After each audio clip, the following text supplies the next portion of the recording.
Charge à nous désormais de démontrer que le motif sanitaire est valable, et il y aura un jugement au fond qui devra ou confirmer la décision initiale du Conseil d'État, ou qui nous obligera à prendre d'autres dispositions. Évidemment, nous suivrons dans ce cas-là ce que nous dira la haute juridiction.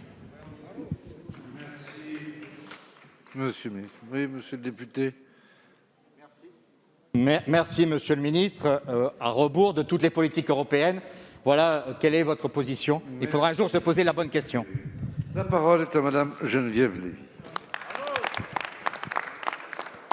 Monsieur le Président, ma question s'adresse à la ministre chargée du Logement. Pourvu qu'elle te réponde. Madame la ministre, le candidat Macron avait promis un choc de l'offre, la construction de 60 000 logements étudiants et un toit pour tous les sans-abri. Le président Macron a, lui, baissé les APL, entravé les capacités d'investissement des bailleurs sociaux et supprimé les dispositifs APL Accession qui permettaient aux ménages modestes d'accéder à la propriété. Le choc de l'offre n'est jamais arrivé à cause d'une gestion à l'emporte-pièce et faute d'une vision. Les revirements successifs ont nourri un climat d'inquiétude. Les exemples sont légion. En 2017, vous supprimez le dispositif d'aide aux maires bâtisseurs et en 2020, vous le remettez en place sous un autre nom. S'agissant du prêt à taux zéro, entre 2018 et 2022, le dispositif est prorogé 3 fois, modifié profondément 2 fois. Plus personne n'y comprend rien.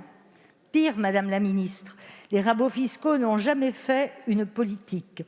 Et c'est la Cour des comptes, en novembre dernier, qui le résume le mieux. L'action publique est inefficace et la dépense stérile. Jeudi, la Fondation Abbé Pierre, à l'occasion de la publication de son rapport sur le mal-logement, le répétera avec beaucoup moins d'égards, de manière cinglante, ont-ils laissé fuiter. En matière de logement, le quinquennat est donc un échec et la crise sanitaire ne peut pas tout expliquer.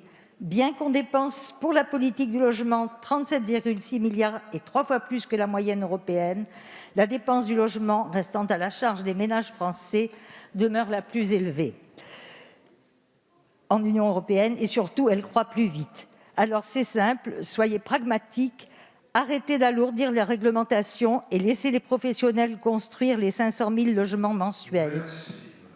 Merci. La parole est à madame Emmanuelle Wargon, ministre déléguée chargée du logement. Merci, Monsieur le Président, Mesdames et Messieurs les députés, Madame la députée Lévy. Dans ce quinquennat, nous avons octroyé 2 250 000 permis de construire et lancé 2 millions de mises en chantier. C'est plus que le quinquennat précédent, malgré la crise Covid. Il n'est donc pas exact de dire que le logement n'a pas repris dans ce pays. La construction a repris. Cette année, le nombre d'agréments de logements sociaux a repris en augmentation de 8%.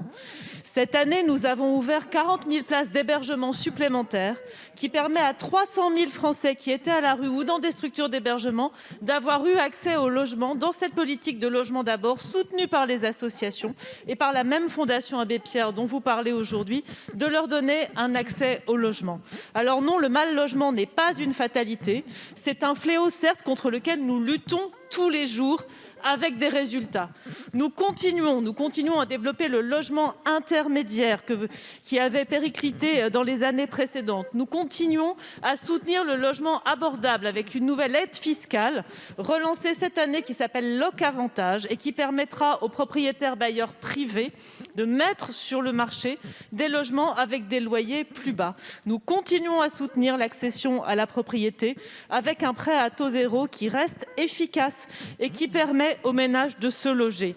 Alors pour la suite, l'ambition est forte, l'ambition va rester, cette politique du logement est une politique soutenue, c'est une politique sociale, c'est aussi une politique de rénovation énergétique, vous ne l'avez pas mentionné, la qualité du logement c'est rénover les logements, 1 million de MaPrimeRénov' qui auront été demandés sur les années 2020 et 2021, là aussi très concrètement nous agissons en